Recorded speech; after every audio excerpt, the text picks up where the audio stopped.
Thanks for joining us again on the Clive Barker Podcast. This is episode 176 and the last episode before our cross-country trek to Texas Frightmare weekend. In this episode, Jose and Ryan, hey, that's me, we go over the 1990s Marvel epic Hellraiser series, books 11, 12, and 13. All right, so stay tuned.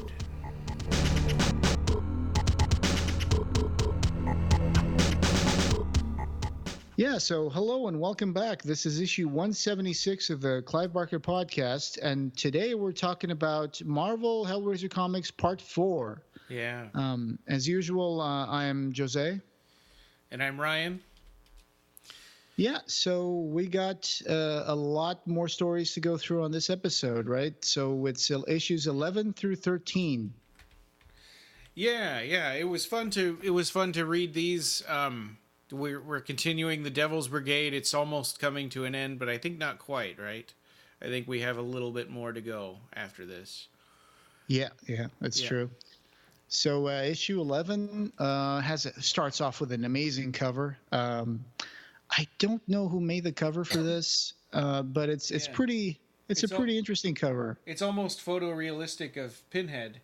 But the weird thing about it is he's got like normal human hands, his face is a different color than his hands, and he's not wearing those regular gloves, Pinhead gloves that he usually has with the blood on his fingers and all that. I was just noticing that as well. I was like, wait, he's missing his gloves. He's holding a scythe or a hook. I think it's more like a hook. A meat hook. Yeah, a butcher's meat hook. And there's this halo around him, which is kind of spiky, and he's like reaching out his hand to the viewer. So very striking cover right there. And there was a foreword by Dan Chichester as usual. And here I think he talks about that in issue 9, I believe, the Tontine story that we talked about. He mentions that it was missing a credit for the writer, Mark Neese. Yeah. And that apparently there were some mixed up story pages. The two last ones were reversed. So I don't know if that was fixed in a different printing, because I didn't think that mine were reversed. But we didn't have that problem at all. I mean, we were looking at an electronic version of it, and I didn't pull out the comic. Actually, right. I don't have issue 9, so that's They said that the story's final 2 pages were unfortunately transposed. That is, the printed last page is really the second to last. The second to last really the conclusion. Then when you get to the story's end, read the last page before the second to last, and you'll get the author's original intent.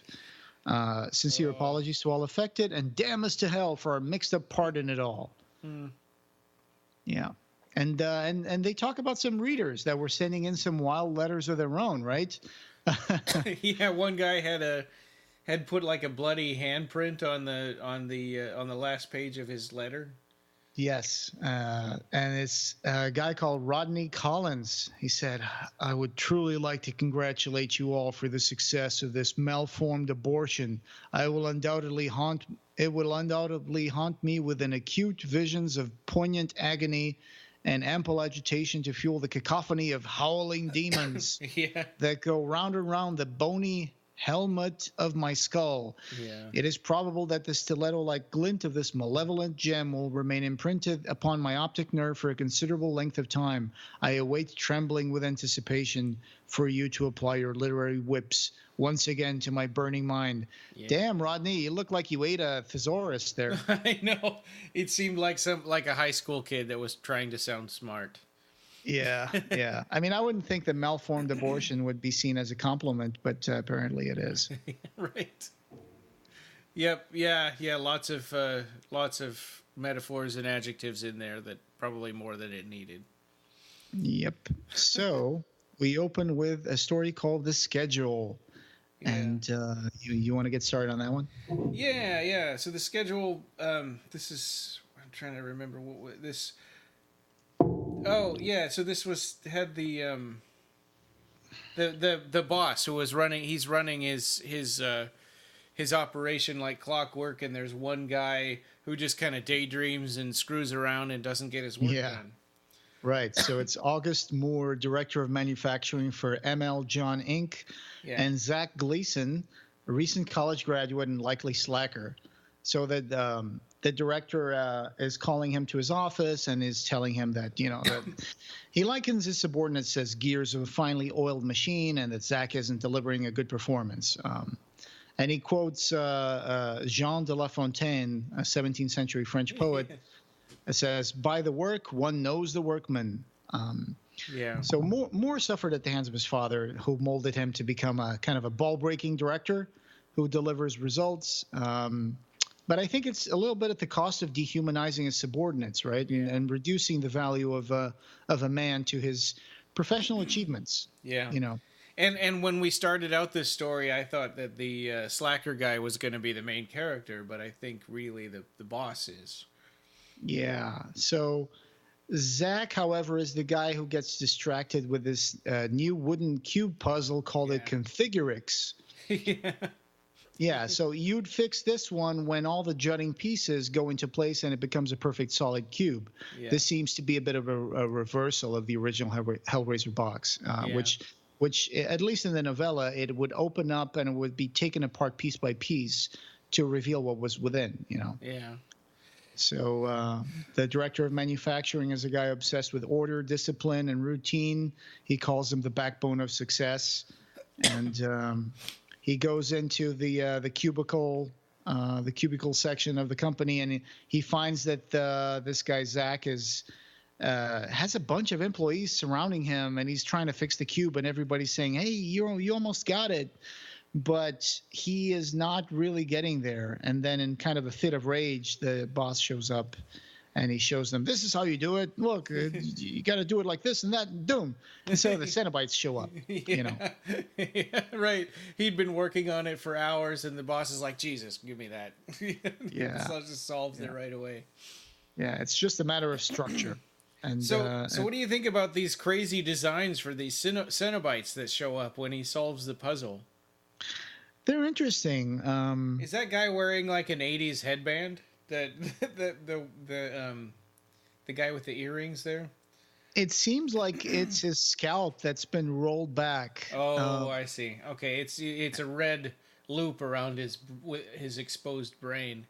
Yeah, it seems like it's his scalp that's been rolled back, and then his brain has been sawn open, and his skull has been sawn open, and his brain is exposed. Yeah. And the other one is a female Cenobite, and she's like a dominatrix with a really like a thick metal mask attached to her face with screws, and only her eyes are visible. Yeah. It's almost like what was the name? The Bound Cenobite, maybe? Yeah. Yeah, like a weird version of it. But they look pretty cool. No complaints there. But so the Cenobites appear, and they like this guy. They like Moore. They see him as a vanguard of order in a chaotic cubicle environment. But, the same can't be said for sweaty old Zach. Right. And Zach was like, "All right, well, he opened the puzzle, so take him." And they're like, "You seem to be doing Leviathan's work, and Zach, you kind of started the puzzle, so I think we're going to take you." Yeah, it's almost akin to the Hellraiser 2. It's words that call it is not hands that call us, it's desire. Yeah. That one of the Cenobites says, "Sometimes what must be solved is more than you can hold in your hand." And I think he's referring to Zach's chaotic nature. Has nothing to do with the box. I think the box was just, of course, a means to summon them there. The real solution the Cenobites are interested in is breaking and kind of reorganizing Zach's psyche to better serve order and Leviathan. So like many comic stories in this series, it kind of takes a fable-like tone. And and Zach is like these chains come out of his cubicle and they drag him through a portal to hell. And then people seem to take it very much in stride and get back to work in their cubicles after a man is taken to hell. Right. And there's a puddle of blood on the ground, but the boss is like, this is much better. All right. Now we got another position to fill. Must think of the schedule. Yeah, right. Yep. Yeah, it's interesting, this perfect order for for running this office. It and all those cubicles are like a labyrinth. Now I work in government in a cubicle, so it sort of a little bit reminds me of my job. Mm-hmm. Right. I mean, I've seen horrible places where people work in, you know, phone marketing, you know, telemarketing. Oh yeah. And those things go on forever. And it's like, oh my God, how can you work here without feeling the soul crushing nature of your job? I did that for a while when I was like 20 something. Yeah, well, there's a Jean de La Fontaine, like, since they quote this French poet here, there's a quote that would go well with the story, which is, a person often meets his destiny on the road he took to avoid it. So I think that's kind of a Hellraisian line there. There's some cool pinups, but the pinups in these comic books are becoming a little more detached from the actual Hellraiser. Right, it's like, here's some crazy, you know. Yeah, I mean, I'm not complaining. They're all cool pinups that I would love to have on my wall, but some of these are like, there's a guy with a bird's head, for example, a naked guy with a bird's head. I mean, there's nothing Hellraiser about that, but it's art. And it looks nice, and it's cool to have it in between stories. So then we go back to the Devil's Brigade, Part 8, Command Performance. And Leo Schable, was he was the guy that was doing the homeless shelter stuff that we talked about earlier, right? Yes. Leo Schable's back. You know, remember he was given that he was running the Detroit Street Haven in one of the previous stories, and there was this girl that he liked, Lisa Ann, and she was going to produce this play from this guy who won a Pulitzer or whatever. But then Hunger turns out, or no, not Hunger. It was Face took her place. Face, yeah. It turns out that play manuscript that was super rare and super annotated was actually like a puzzle, and so she ends up solving it, and Face kind of takes over her personality and manipulates her. Yeah. And so she gave this kill fee. She's like, oh, we're not doing this manuscript anymore, but hey, here's a kill fee for you to apply towards your street haven. And so now we see Leo Schable. He's protesting with a 2-week hunger strike. His havens are spreading, and in no small cause because of the actions of Face in Hell, and a funding that seemingly comes out of nowhere. So he's got a bunch of havens now. Yeah. But somehow he's not happy with his success, and that's a puzzle that Face wants to solve. It gets really interesting. I mean, he sort of turns a moral corner in this story. So he's doing his hunger strike, and he's got all these homeless people behind him, and then Face, through his girlfriend, I forget her name, Lisa Ann, is sort of whispering things to him to try to tempt him into not caring about the homeless and, you know, his basically his life's work. Right. So he, I think the first time he crosses that moral boundary, though, it's on his own. He buys this piece of jewelry for Lisa Ann. Yeah. And he comes over to her house, and he offers it to her and says, you know, I just allowed myself a little payment, that's all. And then she's like, well, you took money away from the Street Haven donations, so you stole money. And then Face is like, no, let's just encourage him and let's see where this goes. And he takes over her personality, and she becomes almost like a puppet. Yeah. And then she puts on the jewelry and says, oh, okay, well, anything you want. So let's go have some fun. Because now she's under Face's control. Yeah. So Schable starts using the charity money he's been amassing to use it on himself and his relationship. So he changes. One time he's coming out of this restaurant. He's like, oh, we just had a $50 steak. And there's a homeless guy that shows up and says, hey, buddy, can you spare a dime? And he's like, get away from me. And, you know, and he pushes him against the wall, and he really hurts him, and he throws money at him and says, go away. You know, I don't want to deal with you anymore. Not tonight. Yeah. And he wishes he was dead. And then he's taken by Lisa to a theater. She's like, oh, no, nobody can see you do this because you're like the guy from the Street Havens. You know, there's one in Pittsburgh. There's one in Detroit. There's a bunch of them now.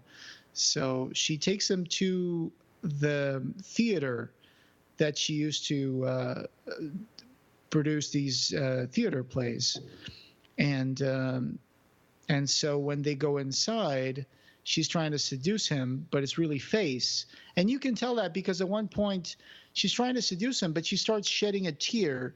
And that's Lisa Ann trapped inside her own body. Oh, I didn't catch that.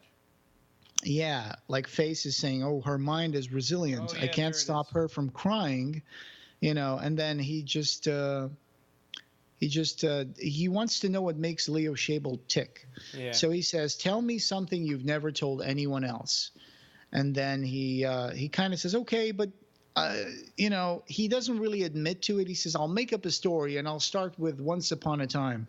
And it's pretty heavy. So yeah, it's pretty heavy. So what happened was that Leo's secret is that he killed his infant sister when he was a boy. And he ran away from home and he briefly experienced life on the streets. Then his parents found him and they said, "Oh, yeah, your sister died from sudden infant what's that called? Sudden infant death syndrome." Right. But it wasn't. He actually smothered his sister with her teddy bear. And so after revealing that, he's kind of overcome with hate and emotion, and he strangles Lisa to protect his horrible secret. So this is the real reason he's never happy, that he tries to compensate by devoting his life to helping the destitute, right? I mean, Leo's lost. Yeah. And Leo's just got even more lost because, Face has the upper hand. Yeah, and after he strangles her, she says, "Be glad for me, Leo, I'm free." So because she's dead or she's dying, she's out of Face's control. Yeah. So really so sad. He says, it ends with Face saying, "So here we are, Leo. So let's see what's going to happen next." And so that's another chapter. That was disappointing. I mean, Leo Schable was a kind of a heroic character, and in this story, it's like, no, he's not. He's actually really horrible, and in fact, a part of his secret was that he was glad that he killed his sister, and he would do it again.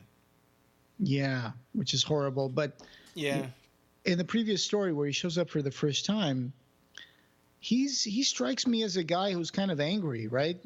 Because he's yelling in the street about this guy who froze to death within a few yards of the shelter, and he's talking to the cameras, and he's like, "I can't believe this has happened.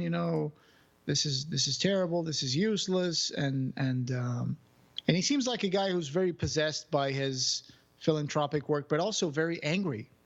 And now we see why he's so angry, why he's never happy with anything, because he's a very flawed individual. Yeah. And Lisa Ann, I think, getting to know him probably, wouldn't want to be with him anymore. But she didn't have a choice. Yeah.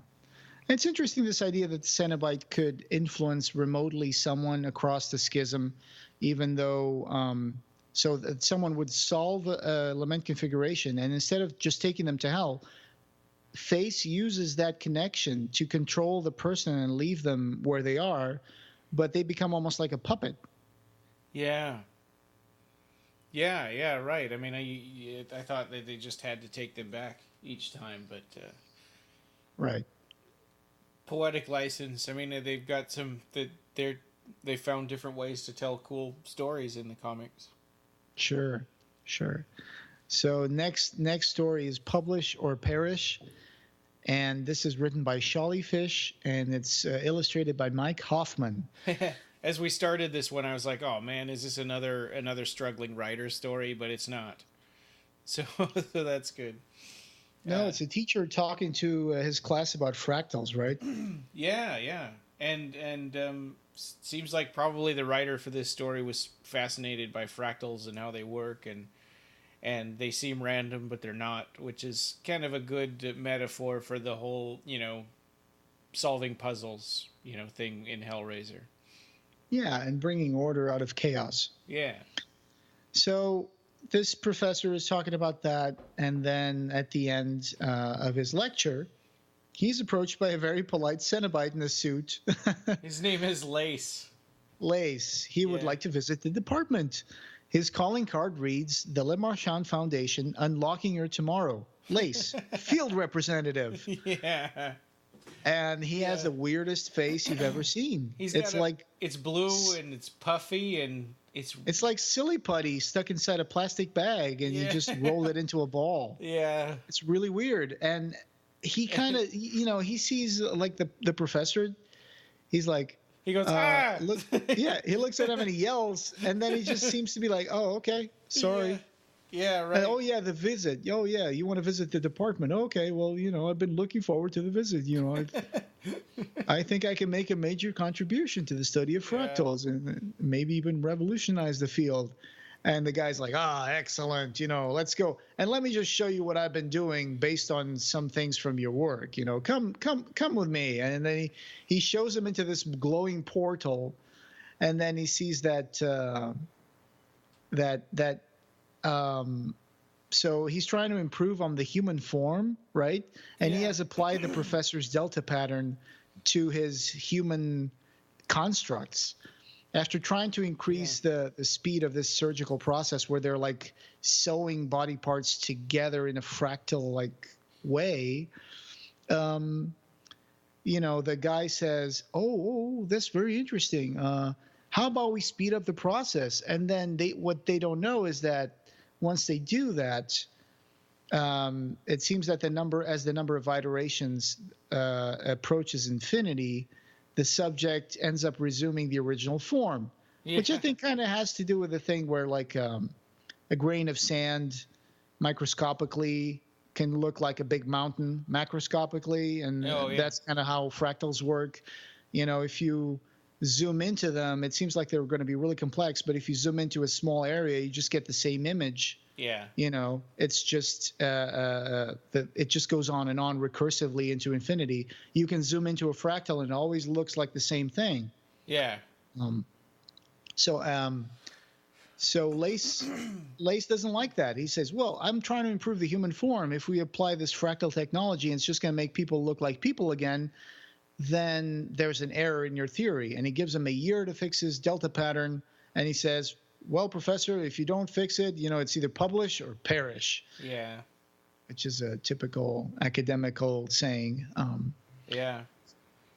It's an interesting idea to apply fractals to the human form. Something I could see the Cenobites interested in emulating somehow. I'm not sure how this would improve the human form using this sort of recursive surgery to multiply a body's limbs, or how that would improve. But again, this story has kind of like a fable-like quality, like I said in the first one, that isn't quite grounded in reality, but just kind of flows as this anthology format kind of flows as a breeding ground for ideas, that this anthology briefly touches upon with every story. And the ideas usually seem to spring from like, what if this kind of thing was a puzzle? Yeah. So the quality and results of these stories kind of vary a little bit, but I guess we can't deny that they can also be very original. And I have to say, a Cenobite in a suit, fractal humans, that's pretty original. It is, right? Yeah. And right, and just after like one little, that's the only horror he has, and through the whole thing, it's like, he's totally willing to accept this weird, puffy, blue-faced guy as a benefactor, I guess. Yeah. Very, very strange. And that he would have a little card that says, field representative for the Le Marchand Foundation. So, it's original stuff here, but works. It's a short story that works. And then we're back to the Devil's Brigade. This is part 9 called No Loss to the Community. So this one, it's interesting because it seems like, so we're back to the two cops, right? The white woman and the black man. Right. Officers Elliot, she's a white and a woman, and George, who's male and black. They're this This is ridiculous. They're called a task force, but they're just two people. Yeah. And so this is a token thing created by the chief of police, Louis DeCinza, and the DA's office with the DA and her assistant DA. Yeah. So the mayor of Philadelphia, this takes place in West Side Philadelphia. So the mayor of Philadelphia is doing this kind of as a political maneuver to try to crack down on racial tension so the mayor can get reelected. But what it's turning out, and what's kind of driving these two characters apart, is it's starting to feel to George like they're mostly just killing black kids. Right, right. And they're going to and the female police officer keeps making these comments about scum and the wrong neighborhoods, and he's like, what neighborhoods are you talking about? Yeah. And he doesn't like that the other police officer seems to become more of a vigilante than an actual police officer. Like at one point, she just shoots like a drug dealer who's wounded on the ground. She just shoots him in the face. Yeah. And yeah, but so this story, you have to understand that was published in 1992. And that's when Rodney King was beaten on camera over 30 times and kicked like 6 times by up to 8 police officers. It is thinking back on that, it's like that was so horrific, and now that's like we see that stuff all the time. Yeah, because we got camera phones, and now it's like the old saying, there used to be a slogan during the Vietnam War where it's like the world is watching, the world is watching. Yeah. Now it's like, the world is watching, but it's like people just got callous about it. It's like there's so much of that. Oh, here's a video of a police stop that this guy ended up being tased like 3 times, or here's a video of someone being beaten because they didn't want to get out of their car and they're pulled through their window, and there's all these or firing in through the car window at a traffic stop and murdering somebody. Right. So I think that the Rodney King video was probably one of the first viral videos, right? I mean, that thing, I remember being in Portugal and that thing made it to the news and everybody was shocked about it. And they were like, oh, look, it's the LAPD doing this again. And, it was caught on video, but the officers were acquitted. And that sparked the 6 days of LA riots, where 63 people died. Almost 2,400 were injured, and over 7,000 fires burned throughout LA. Jeez. So that was nuts. There was $1 billion in like damages. Anyway, so I guess this is kind of reflecting this period thing, where they're talking about Philadelphia and they're addressing this racial tension in the right. And they're cracking city. down on crime is starting to, that was supposed to heal racial tension is now starting to go the other direction and create racial tension instead of healing it. Yeah. So this story was written by Eric Saltzgaber, and it was illustrated by Jackson Geiss and Alfred Ramirez. I think Jackson Geiss used to do Iron Man back in like the late 80s, early 90s. So I remember his artwork. I always liked this kind of style. So of course Atkins is a Cenobite in this story. Yeah. And he's the guy manipulating the DA's office. He wants his idea of the biracial task force to work in reducing the racial tensions that supposedly cause chaos in the city. And the psychic lady too. He's manipulating her because like each one of those cops has their own separate like informant. Oh, that's right. Yeah. But Atkins may be the most inefficient Cenobite ever created for these comics because he's absolutely chaotic. The story even calls him the bastard son of order. Yeah. He's just killing people left and right, and including the massacre from the last part that we talked about in the previous episode. I mean, he meets the DA and his assistant to tell them to send the task force to a place called the Worst House, where some big fish criminal guy called Nut is holding up. And, and when they arrive, they find Atkins there. He's dispatching all these two gangs of drug dealers, he made that because they both were suspicious of like, who is this guy? Did you send him? No, you sent him. And then they start opening fire on each other. Right. And he's sort of in the standing back and killing off the ones that are left. And what's strange is that this 2-person task force has been given credit for these, they're cleaning up the city, right? It's like they're killing these people, these drug dealers. And it's like, there's just 2 guys. And in this instance where Atkins killed like dozens of people, and I guess they think that the gangs kind of killed most of each other before the cops got there, but it's like 2 people with handguns wouldn't be able to have the firepower to overpower these drug dealers. But okay, it seems like their story might be starting to fall apart a little bit. I think. So the 2 officers don't see eye to eye. Clearly, Elliot is kind of a hard ass. no frills. She blames, like the poor neighborhoods for the crime. George doesn't like it. And she thinks she can do the job she's been appointed to do on her own. I mean, clearly, because someone else is doing all the job for her. She's just taking the credit. And then at one point, she calls George a candy ass. Right. Like you can't. He's concerned about all these killings and that there are a bunch of that it's a lot of African Americans, and she just thinks he's being weak. It's really strange. So basically, Atkins just tells him to sit back, enjoy the fame, and keep up the good work. But at the end, the two cops are not seeing eye to eye at all. I mean, there's one point where they're pointing guns at each other, especially after the female officer shoots one of the drug dealers who's still alive, and the guy says, "I see a lot of black kids being killed," and she's like, "Well, there's a white one." Bang! Shoots him right in the face. Right? Yeah, just to prove that she's not racist. Yeah. Well, guess what? You just proved you're sociopathic. Yeah. And then the reporters show up and they film and they see the two cops pointing guns at each other. And it's like, the story is very, very chaotic. Yeah. So the last panel is confusing to me because it says, for the Devil's Brigade to triumph, order must prevail. But the closer this bastard son of order gets to that end, the more he relishes the chaos of the means. Yeah. Call him Atkins, a creature with a mission and the beginnings of his own agenda. So it's like, he's not really caring that much about the time of configuration anymore. I think he's just really in it for the fun. Right. I mean, you think of it from his point of view, the longer he keeps this going, the more he gets to stay on Earth. Yeah, and kill people. Yeah, which is what he likes. Yep.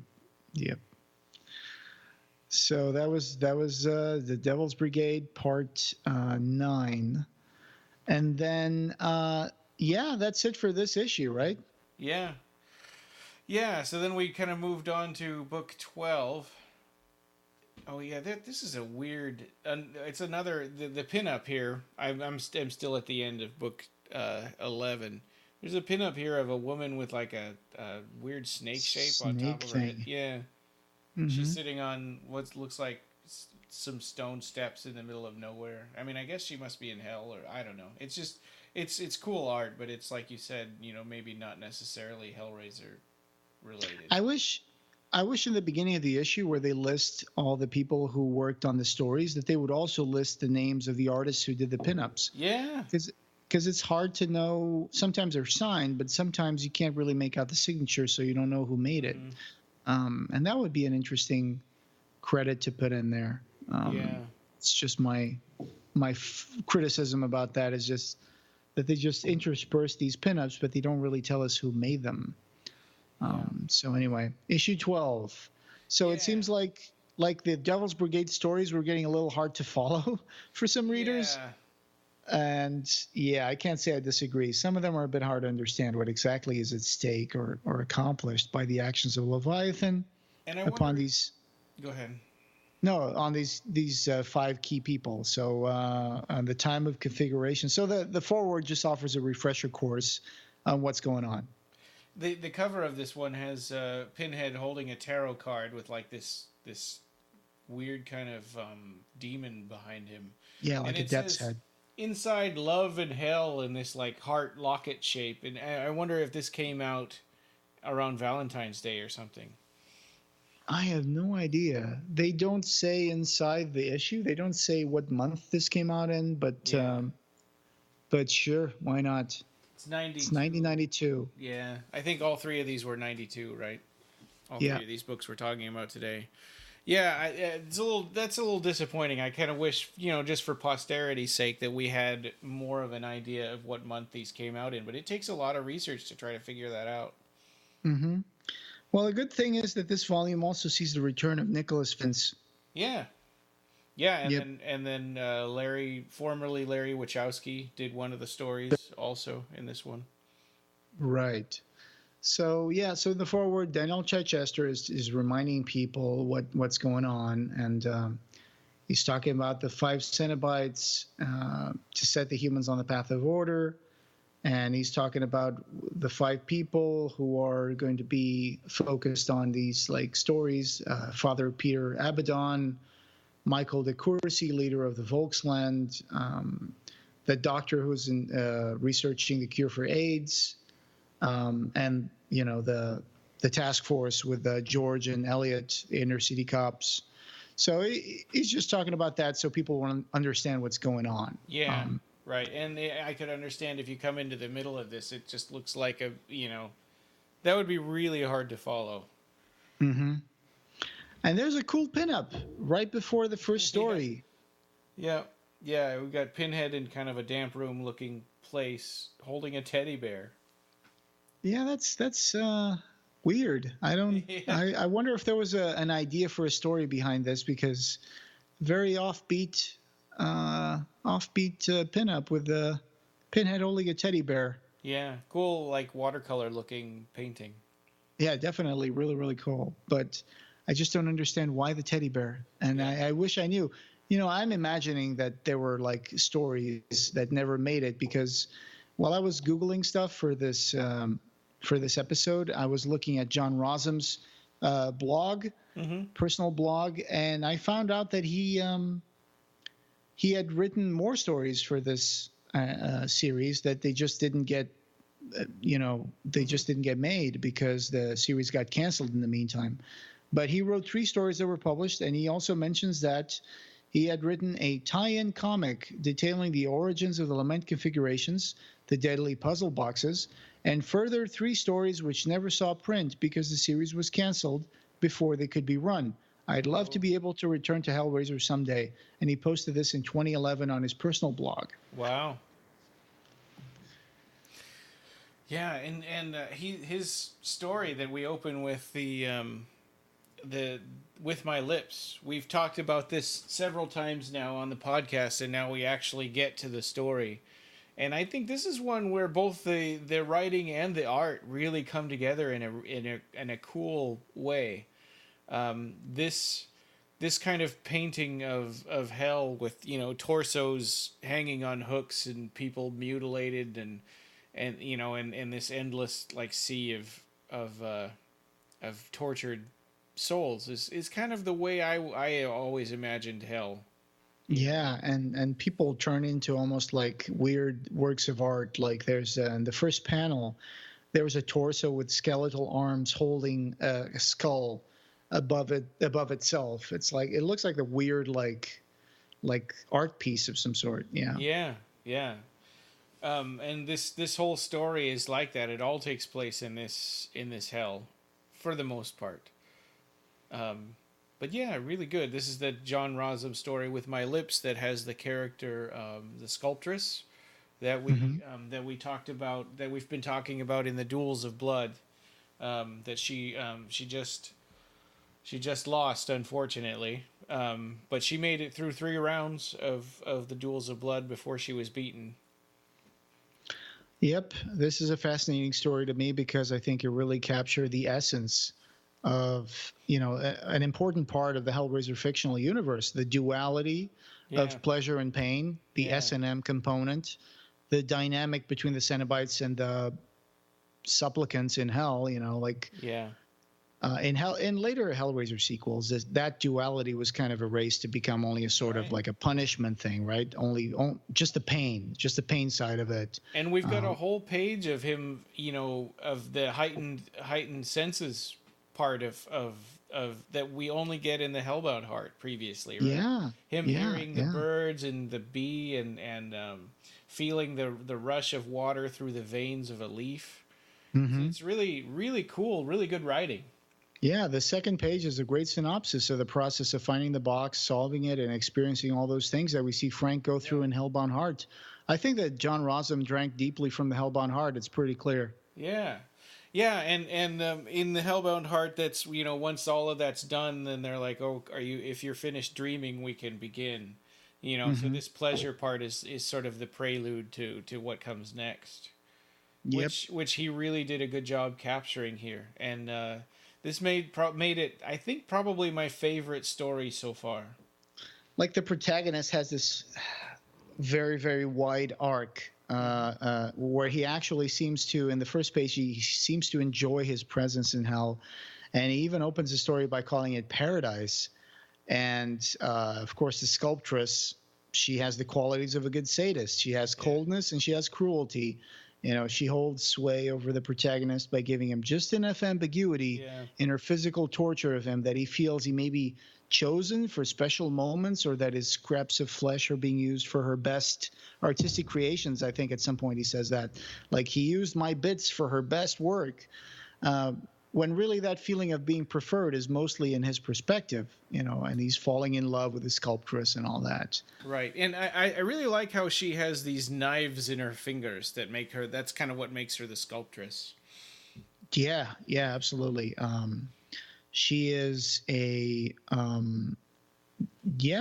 she's an artist. She's, that's something that we don't usually see in the movies, especially the later sequels. You just see the Cenobites use their knives to like slash at people. There's, you know, in Hell World, there was even a horrible scene where Pinhead cuts someone's head off with like a butcher knife, and it's just terrible. Yeah.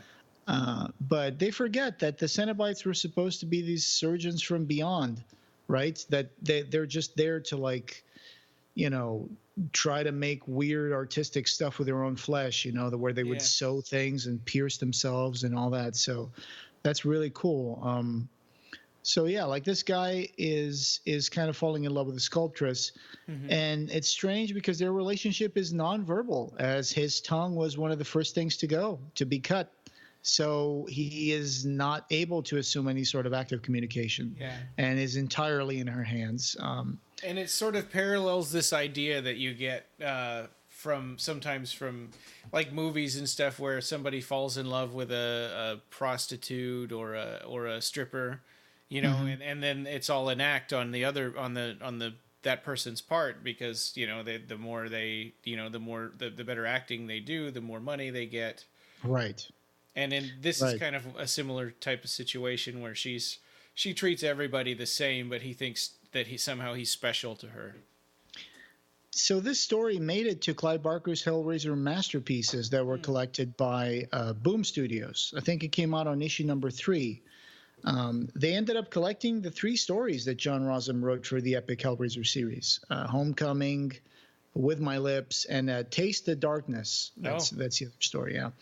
So John Rossum wrote about this in his blog, about this story. He said, and I'm going to quote a little bit, "The Cenobite in this story was referred to as the sculptress. She was an artist of sorts, tasked with stripping raw material from the damned and constructing fellow Cenobites and pets from this repurposed flesh, while ensuring that the damned endure exquisite pain or pleasure with its removal from their bodies.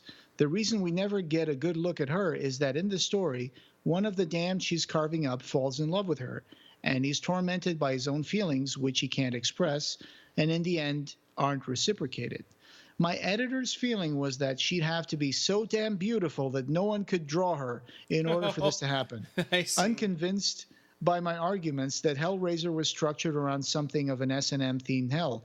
Even so, I was quite pleased as how this turned out." So I think that they still could have shown her, but, you know, I don't mind them doing this. But if we would have had a good picture of the sculptress if they had actually shown her. Yeah, you see her more in details, like close-ups and stuff like that, like little details of her face, but never like a full figure, right? Never a clear image of what she looks like. Just kind of, But so the thing is, eventually she cuts his lips off to replace onto the face of another faceless lover, a guy who doesn't have his face from the nose down. He's a delivery guy. He brings the damned to her. Yeah, so he brings body parts, and bodies and stuff.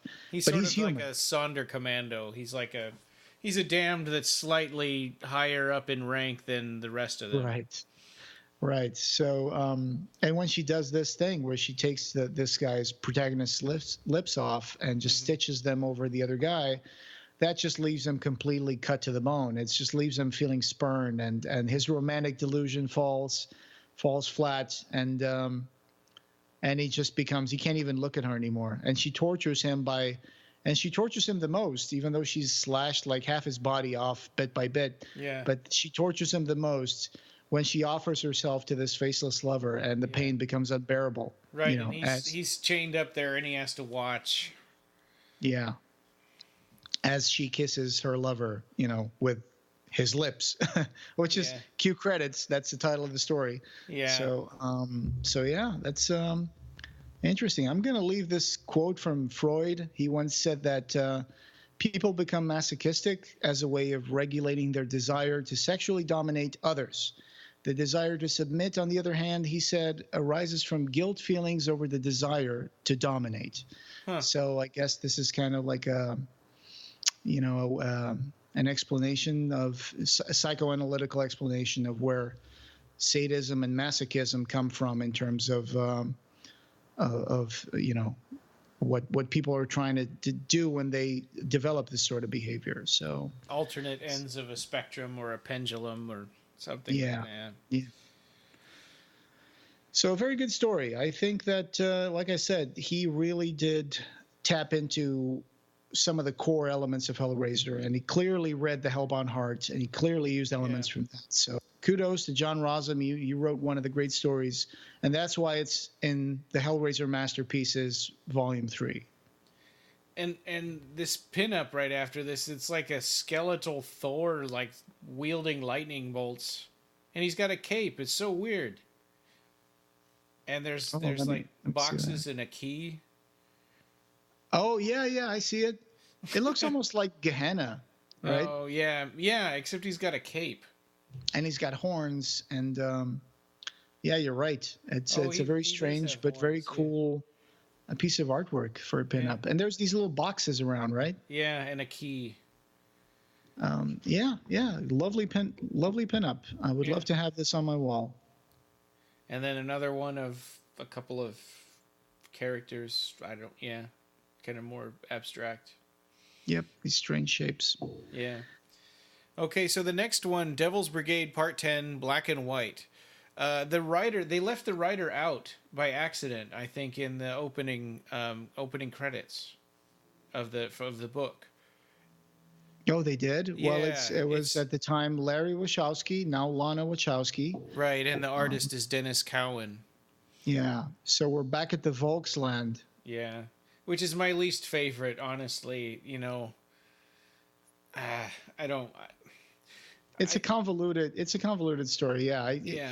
I'm going to get into that a little more, but it's like, especially in issue 13. Yeah. But it's like, I think that it doesn't fit the whole idea of what's going on, and I'll explain that later. But yeah. So after the Independence celebration, right, where that kid Death was shot, he threw a bomb into the middle of the crowd, and they were opening up this park for like black people to go in, and for people who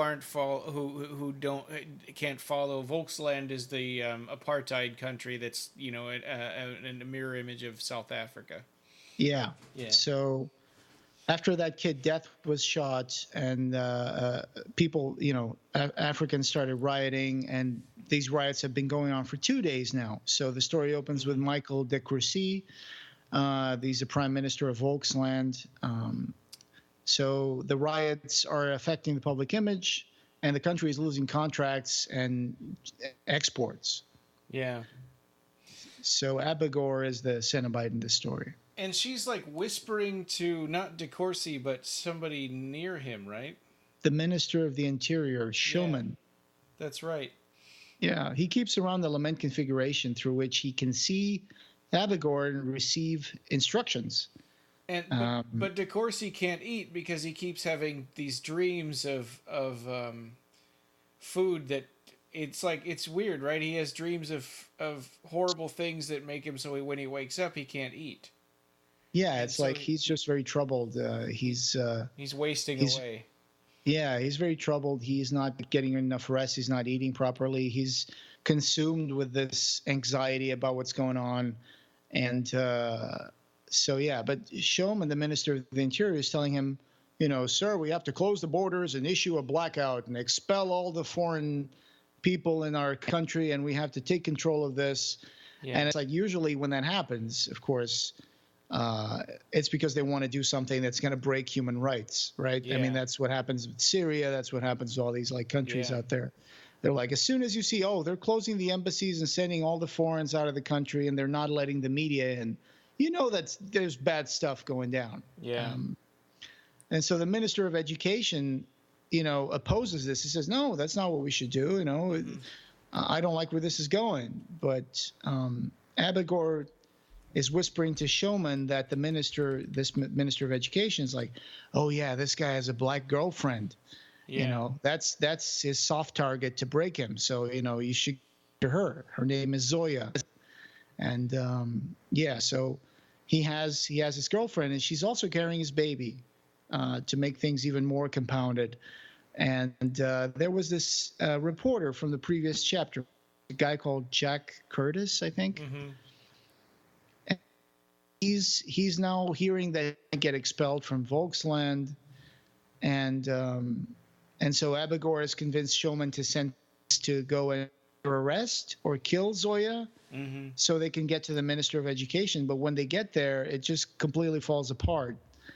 And it ends up killing the Minister of Education instead of Zoya. Right. Yeah.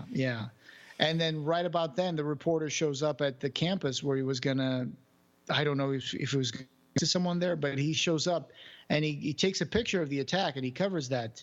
And, of course, this is just going to add more fuel to the fire because now they blame it on, it was black people that came in and killed the minister. It wasn't us. It wasn't the police. It was... And I don't know what's going on with like the reporter. Isn't this a little uncomfortable? I mean, for me, I don't. This idea that the Cenobites are fueling racial tension and spreading, helping to spread racism. This is very uncomfortable. I don't like that. That's not the Hellraiser that I want to be a part of. But on the other hand, Cenobites do horrible things to people. I mean, you can't avoid that. I mean, it's true. They protect little innocent fetuses, like in Dance of the Fetus. But Cenobites do make some really horrible things. I mean, just Atkins is killing people left and right. And and I don't like Abigor whispering in somebody's ear to create, to make apartheid worse. Yeah, I know. It kind of bothers me. That's not the. I mean, I always thought of her as this cool sort of dominatrix Cenobite. Yeah, like a warrior kind of. Yeah.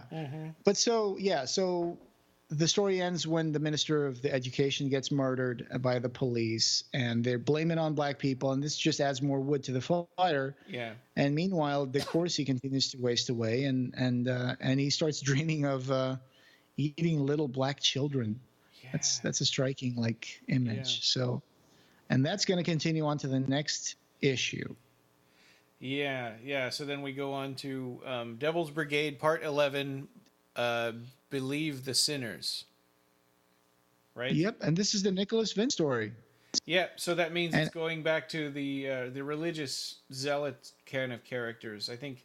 And there's one preacher who, I'm trying to remember. So there's one of them. That was the guy who had the rod that was brought to hell. Samuel. Samuel, and he came back, and he's like the super overzealous, dogmatic one. Yeah, he's saying that there's something coming, and that people have to prepare, and this and that, and so we start. This story is drawn by Sam Keith. He's the guy who did the Max. You remember the Max? No. It was on MTV. It was a cartoon, and before that, it was an Image comic.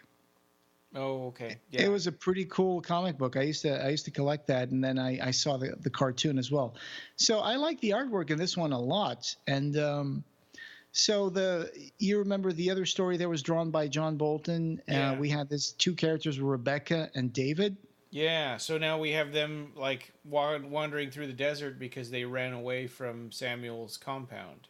Yeah, because Rebecca was kind of broken at the end of the first chapter of this story. But David is the guy who refused to fall into that cult that Samuel is running.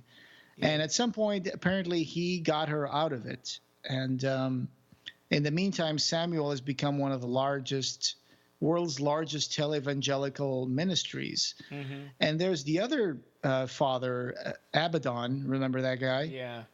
Yeah, Peter Abaddon. And he's also being like a televangelist or a preacher in TV. But he's like opposite. Yeah, he's like teaching peace and acceptance and but God is love, and that we should be inclusive of people who are different and all that. Yeah. So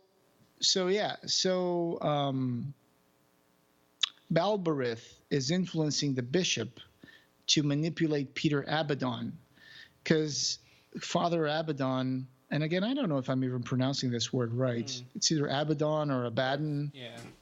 Yeah. I'll say Abaddon now for a while just to be different. So the Abaddon says, "Oh, I don't like what's going on. I don't really like being on TV.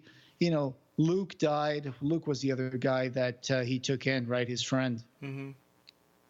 And meanwhile, Balberith whispers in the ear of the bishop, and he tells him, "Well, you can't quit now. You've been keeping plenty of people into the fold, so you have to continue doing your show."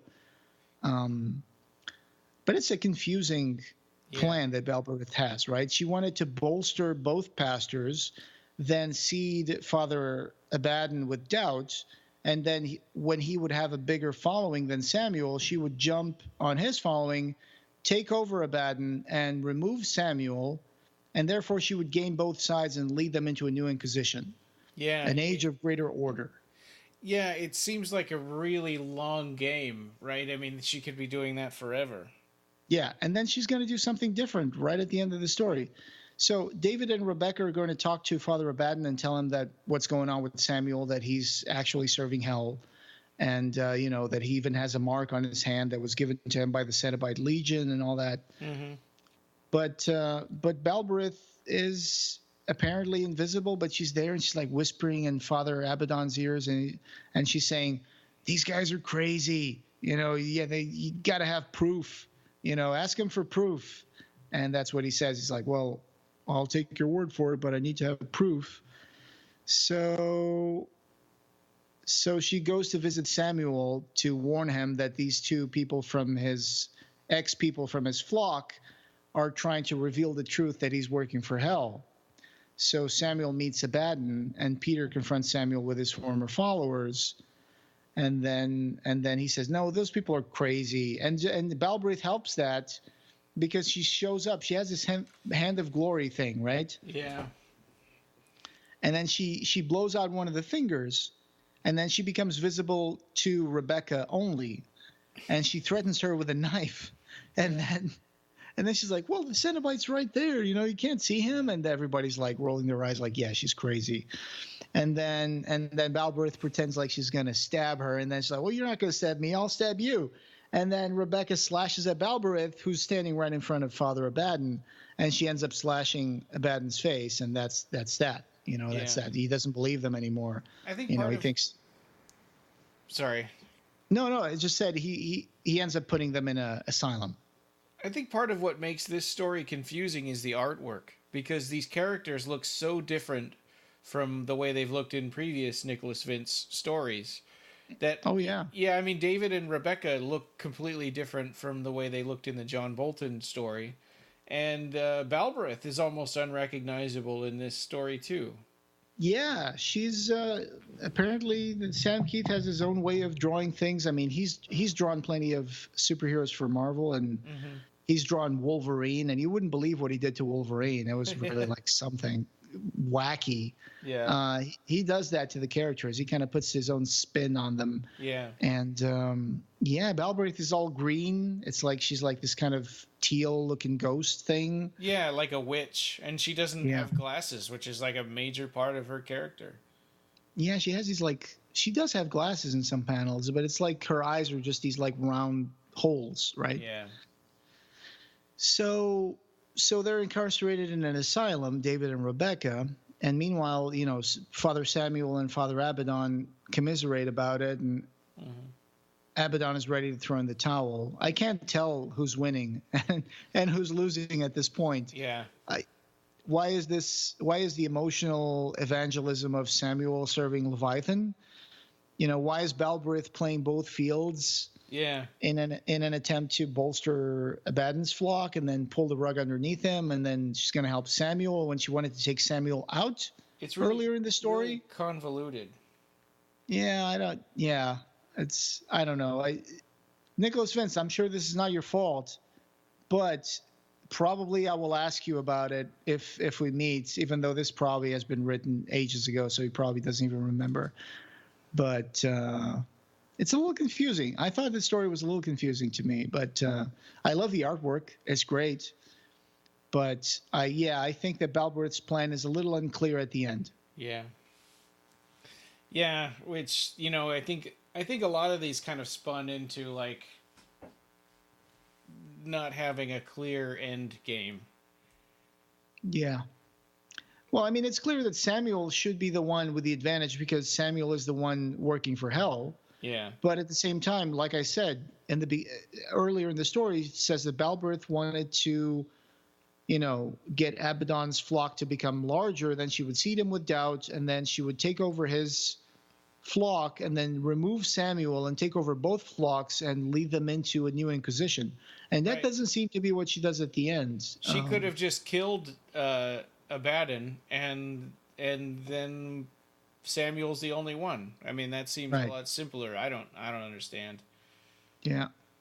But anyway, so we have another cool series of pinups at the end here, right? A bunch of body parts and a weird-looking screw-head Cenobite thing with spikes coming out of his chest. Yeah.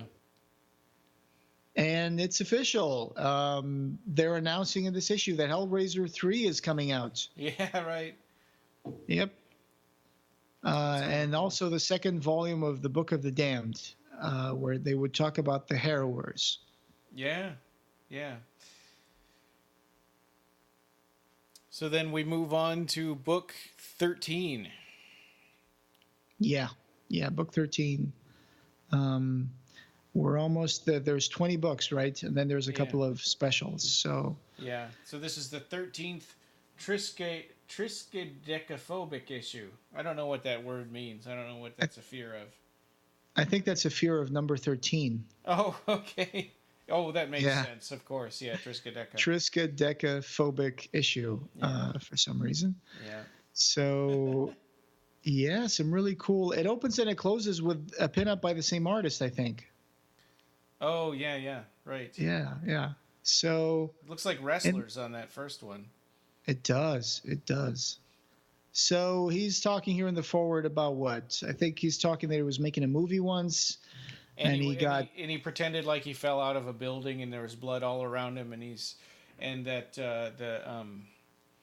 the passersby, nobody wanted to help him. They all just like ignored him and said stay away and don't get involved. It was at the NYU film student campus, I think. So I guess people might have thought, oh, they're just filming something weird. But it was talking about how people have become a little desensitized to some things, I guess. Yeah. Yeah. So it opens up with The Ferryman, a story by Dean Schreck and art by Derek Yaniger. Yeah. So I think that this was sort of a shot at Michael Dukes, right? Because we've got a senator it's about to become public knowledge, or the FBI is raiding him, and he's afraid it's going to become public knowledge that he's a former Klansman. Yeah, in this case, it's a Georgia senatorial candidate called Samuel James Boyd. Yeah, and turns out he's got a lot of skeletons in his closet, right? Yeah, so he goes to he wants help, so he goes to visit another Klansman. Yeah. He goes to visit a guy called John Matfield, and so he doesn't have enough money to pay for good counsel to avoid being arrested by the FBI. And he goes to talk to this guy because he wants to know about the legend of this treasure that belonged to another politician such as himself, a high Klansman politician. He had a boat called the Spirit of the South, and then he renamed it to Dixie Shadow. Yeah. And, of course, this is where it gets over the top. He used this boat to kidnap and torture black people on board. Yeah. And he also pitted them against his champion, a guy called the Ferryman, or he hunted them on small deserted islands, where one day he found a box Yeah, really, really creepy kind of story. I mean, and I think that this character is sadistic beyond what would be realistic, I guess. But Oh yeah, yeah. So of course, as usual, someone loves to torture people, and then they find a box, and then they open it, and apparently what happened was, uh, everyone disappeared on board that boat the day he found the box, and the boat was left abandoned to become like a nest for rats on the side of the river for the next decades, or I don't know how many decades. This takes place in the 30s. So there was this little girl. She was the only girl who was left in the boat, and so she's the only one who knows what happened that night, right? yeah, the ferryman also, that character kind of, does he remind you of the Mountain from Game of Thrones? I haven't seen that. Oh, okay. I only saw the first couple of seasons. So yeah, he's a Swedish guy, right? He's one of those strongman competition guys. Yeah, and he could crush somebody's head with his bare hands. Yeah. Damn. Yeah. But yeah, there was one girl that survived, and she's the only one. And I think there's something more to her, right? I think that it turns out that she really is there to lead, like a puzzle guardian. She's there to lead them to the ferry. Yeah. So Matt Field tells Boyd the story, and he wants to know if this little girl is still alive and where's her address and where can he find her, so he can know what happened to the box, because the box is supposed to be this big treasure, and he gives you like he thinks it's going to give him money, or it's going to be worth a lot of money or something, but it's not. So this story actually surprisingly prints the N-word in one of the little speech balloons, which is kind of something probably wouldn't fly in comic books today, but whatever. So Boyd finds the woman the child has become and forces her to tell him where the box is. They get to the boat, they find the box, and then they also find the ferryman, right? Yeah, and she was basically putting on an act because he's beating her to get the information out, and she really wanted him to go the whole time. But yeah. So they get on the boat and find the ferryman, and really weird part is, like, one of these guys shoots the other, and they look so similar. I kind of forget which one is which. Oh no, it's like the politician, the Boyd guy. Yeah, he's in the boat, and one of his goons, I would call him. Oh yeah. He says, I don't like this. I'm getting out of here. There's something evil on the boat. I quit. I'm leaving. He said, yeah, feet first, traitor, and he kills him. Yeah, shoots him right in the heart. So just adding more stuff to his own disgraceful political career, I guess. I mean, and the FBI keeps trying to get a hold of him, and he keeps ditching the FBI and leaving, right, throughout the whole story. Yeah, and then we find out that they're really just trying to protect him. So yeah, the woman was a puzzle guardian. The ferryman takes Boyd to hell. And then the FBI finds the guy Matfield that told them about the boat at the end of the story. And he's like, I don't know where he is. He's not here. He's like, that's okay. We're not, it turns out he's off the hook. But because of the investigation, he's been getting death threats and people don't like him, and we're here to protect him, which is kind of like the twist at the end, right? So the FBI was looking for him to protect him instead of actually arresting him. So and he went through all this stuff for nothing. Yeah, of course. Yeah, and the Cenobites in this were really kind of amazing, crazy designs. I think that there's one that's like a big furry monster. Yeah, he's like a Bigfoot. Yeah, right. And one that's got spiky shoulder pads and a huge like mouth that looks like some kind of. And there's one that looks like Frankenstein. Oh, that one is the ferryman. Yeah, the guy looks like Frankenstein. The other guy you said that has the weird triangular-shaped mouth and the spiky shoulders almost looks like he belongs at the Star Wars cantina or something. Yeah, he does. Right? Yeah, right. Yeah, he's got no nose. And there's another one with a skull head with horns. It looks like a kind of a more traditional demon. Yes. And so the boat, Dixie Shadow, takes off, and he goes into these waters. He's going into the deep waters of hell. And at some point, someone is driving their little boat in the river, and they see this almost Flying Dutchman like boat, except it's one of those Mississippi steamboats, right? Yeah. With the, Mm-hmm. is there a special name? Yeah, with the paddle. It's a paddle boat. Yeah. And so they look at it and it's like, oh, Dad, did you see that boat? It's like, oh, no, I didn't see it. I wish I hadn't seen it, and the boat is just going on its way to hell. So yeah, I like the artwork in the story. Very, very cool. Yeah. Dennis, no, that's Derek Yaniger. Yeah. Yeah, and the end, the last page is a pinup of the ferryman with this guy like splayed open with chains and on a table. So you think the ferryman was a Cenobite all along, or was he just a guy, a really like nasty guy that got turned into a Cenobite after the box was open? I think maybe the second one, but it's hard to know for sure. I mean, something probably led them to that box, so but we don't know what. So that could be, yeah. And here's another story that it's pretty impressive and a lot of people like. It's called Dead Things Rot. And it's artwork by Mike Mignola and Daniel Chichester story, right? Yeah. I think, and Mike Mignola also helped write it too. Right. Yeah. So it opens up with this guy in New York, and his name is Gardner Delming. He lives alone and unemployed. Turns out he's the parts serial killer, and he keeps getting pestered by the janitor, right? Or he's like he's a live-in superintendent. Yeah. And every time he goes into his apartment, superintendent is there saying, hey, you need to fix that lock. And I think the guy doesn't want the lock being fixed just because he wants to be the only guy who knows how to jiggle the key just right to get into his apartment. Yeah. Because his apartment is full of body parts. Yeah, pretty horrible. You'd think that they'd be able to smell that from outside. Oh, yeah. That totally would smell a lot. So, and then they cut to this guy in hell, a guy called Thorndike. He is a man being subjected to the ministrations of the Cenobites, and I think he's had enough. He wants out, right? He says, I want out. And Winky Dink is the Cenobite working on him. So yeah, really surprising that we see a return of that character. Right, and Mike Mignola made this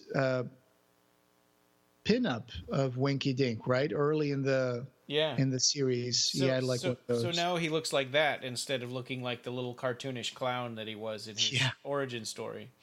Yeah. And so he wants out. Apparently he wants to get out of hell so badly that even one of the Cenobite pets says, hey, can we show him some mercy? And then Winky Dink gets really upset, says, mercy? And he like touches his pet, and the pet just bursts into flame, and he's totally destroyed. That's a completely alien subject for Winky Dink. No mercy. Yeah. And but he's impressed. He's impressed that he managed to convince his pet to give him some mercy. And he says, okay, well, all right, well, I'll strike a bargain. I'll send you back to the world, if you find the right soul to bring you across to the world again. And it turns out that Delming, the parts killer, is using body parts from his victims to build a new body for a voice in his head. Yeah, pretty creepy. Yeah. And that body has got like weird metal stuff in the middle of it, and I don't know what that is. There's a lamp in the rib cage. Yeah. There's all sorts of things. It's not a perfect body. It's more like a puzzle. Yeah. So what's going on is he wants to create life by assembling a puzzle of human parts that works like a lament configuration. Yeah. And when he finds the last part, it's actually made out of the superintendent's scalp. Yeah. Right? Yeah. Because the superintendent one day just walks into his apartment and say, hey, I'm here to fix your lock. Yeah. And it's like, uh-oh. He says, oh, sweet Jesus. Yeah, he sees all the body parts, and it's like, okay, well, you deserve a break. And he murders the superintendent, and that's the final bit that was missing. And he murders him with a chunk of like a leg bone. Yeah, like a bone knife. Yeah. So when he creates this body, he solves the puzzle, he opens the rift, and Thorndyke is liberated. And I think he incarnates into this constructed body. Yeah. So yeah. But then, of course, Delming is taken by Winky Dink because of configuration. So that's how it works. Yeah. But before Thorndyke can leave the apartment, though, I think he realizes that his body is not 100% like working, right? Yeah. Yeah, he tries to turn the doorknob and he goes like ack, or he says gah, and then he starts rotting like in like that Indiana Jones movie, like instantaneously. Yeah, he thought that he was going to incarnate, and of course, when he incarnates into this weird parts body, he actually turns into himself again, and a normal body. But it's, with the magic of Hellraiser, it turns out that the Cenobite gets the last laugh because he reminds him that Thorndyke is going to open the knob. He's going to turn the knob. He says, "Oh, I can't open the knob," and it's like my fingers can't grip, and it's like, well, that's the consequence of decomposition. And he's like, I need help. You tricked me. And it's like, I didn't trick you. The Cenobite says, hey, you should know better. Your body's made of dead flesh. Dead things rot. Yeah. So Thorndyke just crumples to the ground in a decaying mess. And he's still better off, though. I think he's better off than he was if he was still in hell. So I think it was still a victory for him, even if he doesn't realize it. Well, I think he's going to return to hell. I think hell gained two souls instead of losing one. I don't know. I don't know. I mean, sometimes they'll say like, oh, if somebody dies, then they like, it seems like they have to take people over there alive. Oh, right. So like Frank says to Kirsty, when you're dead, you're fucking dead. Yeah, right. And there was that Devil's Brigade story where the guy hung himself to summon the Cenobites, and she's like, well, you picked the only way of summoning us where you're dead and we can't do anything with you.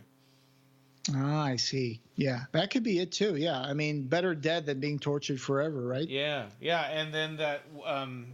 And then that theater lady gets strangled to death, and she says, well, now I'm finally free. Oh, yeah. Okay. Yeah, that's true. Yeah. So, I didn't think of that. I couldn't say that for a fact that he's free, but that was what I thought. Yeah, I think you're right. I think I could see things your way. Yeah. So then the next one, honestly, I hate to end on this one. Devil's Brigade Part 12, Endoslung, the final solution. So first of all, the title has 2 colons in it, which I don't like. But this is another Larry Wachowski one, and they're returning to Volksland. Yes. Where we Abigor. Yeah. So Abigor is presiding unseen to this discussion. Yeah. About how the Germans exterminated people. So the top brass over in Volksland is looking at a presentation about what's the best way to commit genocide. Yeah. Okay. Yeah. So and somehow she had extracted the morality or the conscience out of everybody involved. Yeah. They kind of got, relativized the situation, and at the end we see the explanation from de Courcy himself. But so what they're planning is a genocide. So 100,000 Africans have disappeared, and they're being carried in trains to be imprisoned or killed. And there's one point, this guy Knopf, he's talking about, hey, we probably don't have time to build all these like concentration camps, but we can just use the trains as gas chambers. And so we put them on the trains, and we have some like, they make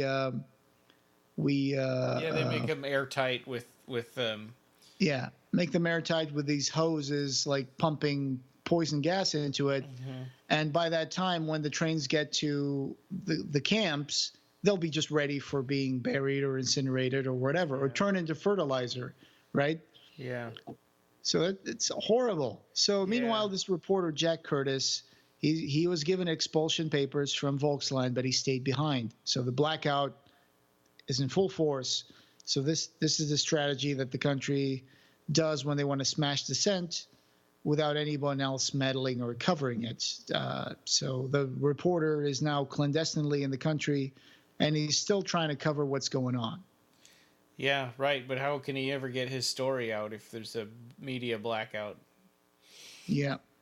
This is a very, very depressing and horrible story. And it also, if South Africa had ever done something like this, the world would have gone to war against them.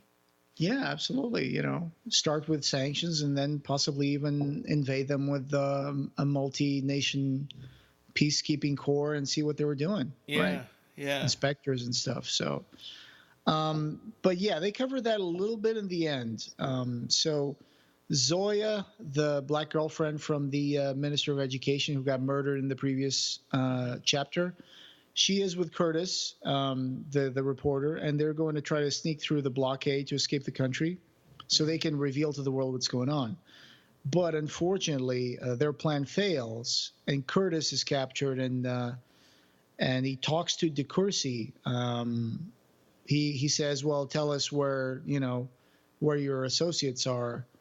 And he's like, well, I can't believe you guys are doing this. How do you guys think you're going to get away with it? These are people that you're killing. And he says something like, 50 years of shame for committing genocide in exchange for a country for my generation of children. I think it's a price worth paying. So he's like, he knows that the country is going to face 50 years of shame and memory of the massacres. But he thinks that that's worth paying if that means that they'll cut down on the black population so that the Afrikaner children can have, take control of the country, and the white people can take control of the country. So, which is, of course, a crazy idea. Yeah, it's really horrifying. I mean, it's not, I don't know. This is not my favorite story arc. I have to say, I'm not super excited about this one.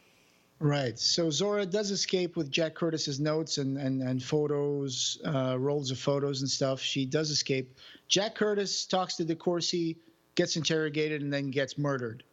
And in the meantime, at the end of the story, Abigor is, I think Abigor is done with her plan. She's like, everything is on motion, so I'm just going to go, And she goes and she tortures Showman, her puppet, the Minister of the Interior. And there's a weird scene where she's like whipping him, and he's standing on a bench with a noose around his neck. And she says, now all you have to do is step off the chair, which, apparently he's going to hang himself now. Yeah, so I think that means he's hanging himself. And in the meantime, things are moving forward with the genocide. So we see Abigor goes over to Leviathan, and she says, "My lord, my master, it has begun." And it's a very strange story to see Leviathan support homeless shelters in one story and then promote genocide on the other, right? Yeah. And wouldn't all this killing and persecution breed chaos? It feels like this story is more about Larry Wachowski wanting to publish a story criticizing apartheid and confront racism and genocide than actually gelling with the other strategies that other Cenobites are doing. Yeah. Yeah, and at first I was excited about the Devil's Brigade, but the more that we get into it, the more it kind of seems like it's trying to connect all these stories is really hard, and the Leviathan's plan doesn't make a lot of sense to me. Yeah, I sometimes feel like I would rather have more anthology stories about the Cenobites and Puzzle Guardians, but I understand that they were trying to make this an ongoing series, so they wanted to create a thread that people could get hooked by and follow it from issue to issue. I just don't think that some of these stories were there.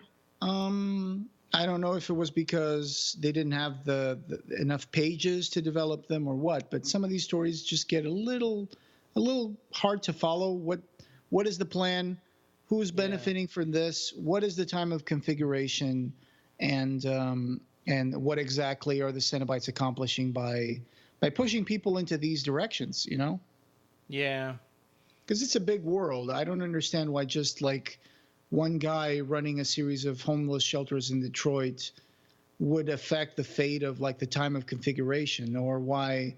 I mean, this guy is a country. Okay, sure. It's a small country, but it's a country. so that would affect the world to some extent. But really, genocide? It's like, it's weird.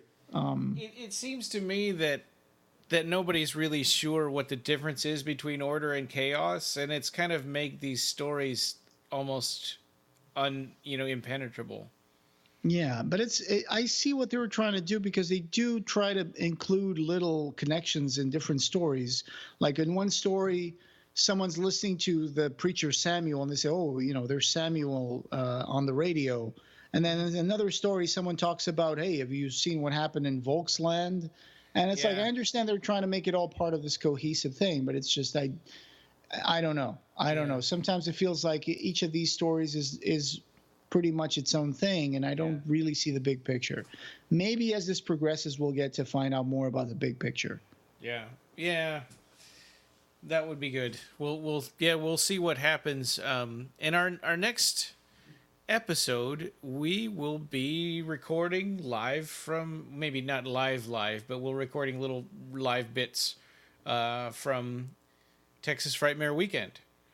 So yeah, it's going to be exciting. We'll be concluding round 4 of the books of the Duels of Blood, and we'll be talking to various, Hellraiser Cenobite actors. We'll try to talk to Clive Barker and see if we can get that on there too.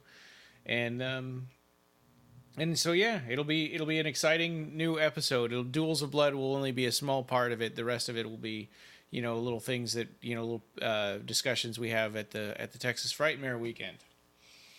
I can't wait for that. I'll take my camera. I'll take my microphones. I know you're going to take your stuff too. So we'll cover it as much as we can, and we're going to have lots of material. So we're going to be posting that stuff on the blog. Yeah, I can't wait. Me too. All right. Well, in this podcast, having no beginning will have no end. Hey, I want to interject here really quick just to say, head over to www.duelsofblood.com, DUELSOFBLOOD, duelsofblood.com, where we've got our Cenobite competition we've been talking about, kind of like a March Madness tournament style, pitting all the different Cenobites against each other. So this is round 4. And in round 4, if you go take a look, I'm a little concerned. I mean, I guess maybe we're not supposed to be biased, but I am. The race between Barbie Wilde's female Cenobite from Hellbound and Pseudo Pinhead from Revelations is actually getting really close. Pseudo Pinhead, it was a landslide for female Cenobite, but now Pseudo Pinhead is catching up. It's like he's got like 47% of the votes. So there's somebody out there actively trolling. I think somebody's been actively trolling this character through the competition.